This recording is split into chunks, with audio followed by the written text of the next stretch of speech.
बड़ी वेव होगी वो आप लिखते हो कैपिटल वेव से, और जो नॉन डोमिनेंट और नॉन सिग्निफिकेंट वेव्स होती हैं उनको आप लिख देते हो स्मॉल अल्फ़ाबेट से। जैसे इसके अंदर भी अगर देखो तो आर फर्स्ट आपके पास पॉजिटिव डिफ्लेक्शन आ रही है, फर्स्ट पॉजिटिव डिफ्लेक्शन क्या कहलाती है? R wave. इससे पहले नेगेटिव डिफ्लेक्शन वेव नहीं है, इसका मतलब है कि क्यू वेव नहीं है। और इसके बाद नेगेटिव डिफ्लेक्शन आ रही है तो उसको हम क्या कहेंगे? S wave. तो पहली वाली में क्योंकि आर वेव प्री डोमिनेंट है तो उसने उसको किससे रिप्रेजेंट कर दिया? कैपिटल आर से। और सेकंड वाली में क्योंकि एस वेव प्रीडोमिनेंट है तो उसने उसको क्या कर दिया? कैपिटल कर दिया, और आर वेव को क्या कर दिया? तो इसी तरह अब अगर ये सेकंड वाले में जाओ तो इसमें क्या है कि फर्स्ट में एक नेगेटिव डिफ्लेक्शन आ रही है। आर वेव से जो पहले नेगेटिव डिफ्लेक्शन होगी वो क्या कहलाएगी? Q wave. और क्यू वेव क्या हो सकती है कि स्मॉल क्यू वेव भी हो सकती है जो कि स्मॉल अल्फ़ाबेट से रिप्रेजेंट होगी, और एक प्रीडोमिनेंट लार्ज क्यू वेव भी हो सकती है जो कि कैपिटल से होगी। ये जो कैपिटल क्यू वेव है ना, ये बड़ी इंपॉर्टेंट है। ठीक है, ये क्यों इंपॉर्टेंट है इस पर हम बाद में आगे जाके बात करेंगे। अब उसमें मुख्तलिफ उसने वेरिएशन दिखाई हुई है। एक वेरिएशन ये होती है कि हम बात करें फर्स्ट नेगेटिव डिफ्लेक्शन और सेकंड नेगेटिव डिफ्लेक्शन की, तो कुछ क्वेश्चन होता है जिसमें पॉजिटिव डिफ्लेक्शन होती नहीं है और एक डीप आपके पास नेगेटिव वेव आ रही होती है, जैसे यहाँ पे आ रही है। तो इसमें आपके लिए बताना कि ये क्यू वेव है या एस वेव है पॉसिबल नहीं है ना, तो आप उसको क्या रिप्रेजेंट कर दोगे? डीप क्यू एस के तौर पर कह दोगे। वैसे आप उसको डीप क्यू वेव भी कह सकते हैं क्योंकि डीप एस वेव की सिग्निफिकेंस नहीं है, डीप क्यू वेव की बड़ी सिग्निफिकेंस है। ठीक है, अच्छा। फिर जब आपका L B B and R B B आता है तो उसमें क्या होता है कि बेसिकली अब नॉर्मल क्यू आर एस ही होता है, और इसके अंदर आपके पास दो पॉजिटिव डिफ्लेक्शन आने शुरू हो। ठीक है, तो हम जब नेगेटिव थे तो तब तो हमने कर दिया था, क्या किया था हमने? Q R S. तो पहले को हमने क्यू कह दिया, सेकंड को हमने एस कह दिया, अगली फिर टी तो नहीं कह सकते ना दो को, क्योंकि टी तो हमारे पास रिपोलराइजेशन को रिप्रेजेंट कर रही थी। तो बाद में जब उन्होंने नोमेनक्लेचर बनाया और उन्होंने देखा कि यार कभी कभी पॉजिटिव रिफ्लेक्शन भी हो जाती हैं, और टी पहले से ही चूज़ की हुई थी एक आपने रिपोलराइजेशन की वेव, तो उन्होंने क्या कहा कि उसको आप आर प्राइम रिप्रेजेंट कर दोगे, कि आपने आर इसको लिखना, लेकिन आर के ऊपर आप एक स्लैश डाल दोगे और ये आर प्राइम बन जाएगी। और इसमें भी क्या होगा कि वो कैपिटल और नेगेटिव की चीज़ यूज़ होनी शुरू हो जाती है। तो ये तो सिंपल एक नोमेनक्लेचर है। इसमें जो चीज़ें आप लोगों ने याद रखनी है वो हमने क्या याद रखनी है अभी तक? सबसे इंपॉर्टेंट चीज़ क्या होगी? Capital Q wave. ठीक है, कैपिटल क्यू वेव क्या है? जब वो आर वेव, वो जब अक्सर हम आगे पढ़ेंगे, लेकिन खैर ये अपने अपने जहन में रखनी है कि इसकी सिग्निफिकेंस बहुत ज़्यादा है। और कभी कभी क्या होता है कि ये अजीब व गरीब से क्यूआरएस कॉम्प्लेक्सेस आने शुरू हो जाते हैं। चार चार अपर डिफ्लेक्शन हैं, चार चार नेगेटिव डिफ्लेक्शन हैं। अगर आप एक को आर कह दो, एक को आप आर प्राइम कह दो, तो एक और डिफ्लेक्शन आनी शुरू हो जाती है। या फिर क्या होता है कि जब ये डिफ्लेक्शन आ रही होती है तो उसमें भी देखो तो आमतौर पर ये बेस लाइन को हिट कर रही होती है ना, तो बेस लाइन को हिट नहीं की होती है और ऊपर अजीबोगरीब वो अपने नमूने बनाने शुरू हो जाती हैं। तो जब भी आप कोई ऐसा क्यूआरएस कॉम्प्लेक्स देखो जो ब्रॉड भी हो और क्यू आर या आर एस आर इस पैटर्न को फॉलो ना कर रहा हो, उसमें मल्टीपल वेव्स आ रही हो, तो इसको आप लेबल कर देते हो फ्रेगमेंटेड क्यूआरएस। ठीक है, ये वाला। अब इनकी सिग्निफिकेंस क्या है ये हम आगे डिटेल में भी पढ़ेंगे, लेकिन जो आप लोगों ने चीज़ याद रखनी है वो ये कि फ्रेगमेंटेड क्यूआरएस का मतलब है कि फाइब्रोसिस हुआ है। फ्रेगमेंटेड क्यू का क्या मतलब है? F for fragmentation, F for fibrosis. अगर एक पेशेंट आपके पास आता है शॉर्टनेस ऑफ ब्रेथ के साथ और उसके क्यूआरएस में फ्रेगमेंटेशन आ रही है, इसका मतलब है ये बंदा पल्मोनरी एडीमा में ही होगा और इसका एजेक्शन फ्रैक्शन बहुत अच्छा भी होगा, तो आपको 25-30% से ऊपर मिलने वाला नहीं है। तो इसलिए एक फ्रेगमेंटेड इंपॉर्टेंट है, और दूसरा क्यू वेव क्यों इंपॉर्टेंट है? क्योंकि जो डोमिनेंट क्यू वेव होती है ये हमेशा इंडिकेट कर रही होती है इन्फार्क्शन को, कि जब भी किसी पेशेंट का ट्रांसम्यूरल इन्फार्क्ट होगा, ट्रांसम्यूरल का मतलब क्या है? अक्रॉस द थिकनेस जा रहा होगा, तो जब भी पेशेंट का ट्रांसम्यूरल इन्फार्क्ट होता है तो वो टेरिटरी ईसीजी पे कैसे आती है? Large deep Q wave. अब लार्ज डीप जो अभी मैं टर्म यूज़ कर रहा हूँ इसको भी हम आगे जाके पढ़ेंगे कि लार्ज डीप से मुराद क्या है। आपने क्यू वेव को कैपिटल, आर वेव को आपने कैपिटल कब रखना है ये अंदाजे सही है, लेकिन क्यू वेव को कैपिटल कब करना है ये हम डिस्कस करेंगे। क्यों? क्योंकि ये बिल्कुल ही हमारा डायग्नोसिस को चेंज कर देती है इन्फेक्शन करने के लिए। ठीक है, तो पहले भी जब हमने पी वेव पढ़ी थी तो हमने क्या पढ़ा था? पहले आपने पढ़ना है नॉर्मल, फिर हम पढ़ेंगे एबनॉर्मल। ठीक है, तो सबसे पहले ये कि जो इसमें सिग्निफिकेंट होती है उसकी चौड़ाई ज़्यादा होती है, डेप्थ कम होती है। ठीक है, जिसकी भी हम बात करते हैं, पहले भी हमने जब पीवी की बात की तो हमने चौड़ाई की भी की थी कि कितने क्यूआरएस, कितने स्मॉल बॉक्सेस वो ब्रॉड है और कितने स्मॉल बॉक्सेस वो डीप है। पी वेव टाल थी, ये डीप होगी। ठीक हो गया। तो पहली चीज़ तो ये कि अगर 2 mm से कम होगी डीप तो वो हमेशा नॉन सिग्निफिकेंट है। ठीक है। 2 mm डीप का मतलब क्या है कि थोड़ा से नीचे 2 mm होगी तो हमेशा क्या होगी, नॉन सिग्निफिकेंट होगी। चौड़ाई में उसके 30 मिली सेकेंड्स यूज़ होते हैं। 1 स्मॉल बॉक्स 40 मिली सेकेंड्स का होता है। 30 मिली सेकेंड्स का मतलब है 3/4 ऑफ अ स्मॉल बॉक्स। याद करना मुश्किल है, कार्डियोलॉजी में इसको एकदम ज़्यादा डिटेल में पढ़ेंगे, लेकिन मेडिसिन में अगर आपने पढ़ना तो आप इसको 1 स्मॉल बॉक्स से करो। 1 small box is 40 millisecond. तो अगर 40 मिली सेकेंड से या 1 स्मॉल बॉक्स से नैरो है और 2 स्मॉल बॉक्स से कम डीप है तो ये क्या कहलाएगी, नॉर्मल कहलाएगी। ठीक है। कब कब नॉर्मल कहलाएगी, एक दोबारा बताओ। छोटी विड्थ उसकी, चौड़ाई उसकी 1 स्मॉल बॉक्स से कम हो और डेप्थ उसकी 2 स्मॉल बॉक्सेस से कम हो तो ये क्या कहलाएगी, नॉर्मल। ठीक है। और हर बार भी, जब पहले भी हमने पढ़ा था तो क्या होता है कि हर चीज़ की एक्सेप्शन होती है। एक्सेप्शन क्या है कि कभी कभी 2 तरह के एक्सेप्शन होंगे। एक एक्सेप्शन क्या होगी कि ये 2 स्मॉल बॉक्सेस से डीप नहीं होगी, ज़्यादा डीप होगी, और 1 स्मॉल बॉक्सेस से कम डीप होगी लेकिन फिर भी सिग्निफिकेंट होगी, और एक होगी जब इनसे बड़ी होगी तब भी नॉन सिग्निफिकेंट होगी। ठीक है। इसको दोबारा मैं बताता हूँ कि ये क्यू वेव है जो कि 1 स्मॉल बॉक्स से कम, एग्जाम्पल दे रहा हूँ तो उससे कम वाइड है, और 2 स्मॉल बॉक्सेस से कम डेप्थ है। तो नॉर्मली हम क्या कहेंगे, ये क्या होगी, नॉर्मल। तो इसकी एक्सेप्शंस क्या होंगी कि कभी कभी क्यू वेव इससे बड़ी होगी और इससे डीप होगी लेकिन फिर भी नॉर्मल कहलाएगी, और एक अबनॉर्मलिटी क्या है कि इससे छोटी होगी लेकिन अब नॉर्मल कहलाएगी। ये 2 एक्सेप्शन अपने याद रखना। तो इसमें एक्सेप्शंस क्या है कि लीड 3 और AVR, इनके अंदर जितनी भी बड़ी हो जाए, जितनी भी चौड़ी हो जाए, नॉन सिग्निफिकेंट। ठीक है। इसकी हम नहीं करेंगे, हम बात किससे कर रहे हैं, आइसोलेटेड लीड 3। तो आइसोलेटेड लीड 3 में या आइसोलेटेड AVR में ये जितनी भी बड़ी हो जाए क्या रहेगी, नॉन सिग्निफिकेंट रहेगी। ठीक है। इसी तरह V1 से V3 में ये जितनी भी छोटी हो जाए ये क्या करेगी, सिग्निफिकेंट, क्योंकि V1 से V3 में क्यू वेव नहीं होनी चाहिए।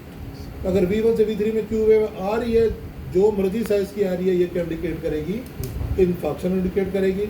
और लीड 3 में अगर अकेले आ रही है और AVR में जितनी भी बड़ी हो जाएगी ये क्या कराएगी, नॉर्मल। ठीक है।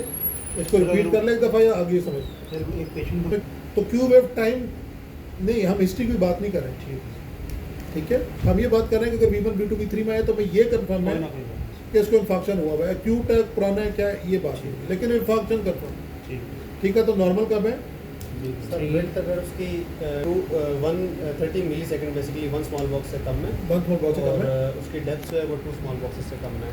और इसके 2 एक्सेप्शन, 2 एक्सेप्शंस है। एक अगर AVR और लीड 3 में इसकी चाहे कितनी भी जितनी भी बड़ी हो जाए ये नॉन नॉर्मल सिग्निफिकेंट है। और अगर V1 से V3 में नॉर्मली नहीं होती, अगर वहाँ पे छोटी सी भी आ रही है या कितनी भी आ रही है तो वो सिग्निफिकेंट। ठीक है। मैं बार बार कह रहा हूँ कि लीड 3 आइसोलेटेड की बात कर रहा हूँ।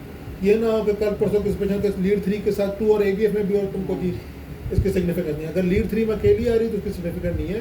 अगर साथ 2 और उसमें भी है, AVF में भी है, तो फिर बात कहानी चेंज हो जाएगी। पूरी इंफीरियर टेरिटरी में अगर आ रही है, V1 to V3 तीनों में होने की जरूरत नहीं, एक में भी अगर एक में भी आ रही है, अगर खाली एक में आ रही है तो कभी कभी आपको ये भी शक होता है ना कि यार कोई लीडर चेंज ना होगी, तो वो उसमें अपनी मल्टी बेस होगी। तो पैथोलॉजिकल कब होगी, सर उसकी विड्थ से ज़्यादा हो जाए 1 mm या 40 मिली सेकेंड से ज़्यादा हो जाए, उसकी डेप्थ ज़्यादा हो जाए 2 mm सर। ठीक है। और अगर वो V1 से V3 में आ रही है, V1 से V3 में आ रही हो तो जो भी होगी वो क्या होगी, पैथोलॉजिकल। जो 25% जो है ना ये पुराने दौर में यूज़ करते थे, मैंने इसमें ऐड कर दिया। जो पुरानी किताबें आप पढ़ोगे ना 2000 या 90s, वो कहते थे कि अगर बस जो पॉजिटिव रिफ्लेक्शन है उसके वो 1/3 या 1/4 से बड़ी है तो उसको सिग्निफिकेंट कहते थे। लेकिन अब ये नहीं, अब सबसे ज़्यादा जो अगर आप कहते हो ना सबसे सेंसिटिव, तो वो उसकी चौड़ाई है। वो क्या है, उसकी चौड़ाई। अच्छा जी, मुझे आगे पढ़ें थोड़ा सा। आगे हम बंडल ब्लॉक भी आ रहा है, वो मैंने इसके साथ पढ़ा था, लेकिन अभी हम बंडल ब्लॉक को नहीं पढ़ेंगे। पहले हम क्या पढ़ेंगे, थोड़ा सा एक्सेस पढ़ेंगे। ठीक है।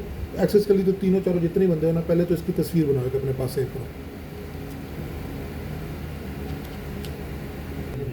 लिम्ब लीड्स की, ठीक हो गया। लिम्ब लीड्स कौन कौन सी होती हैं सर? ऑगमेंटेड होती है और ऑगमेंटेड का नाम बताओ क्या क्या है?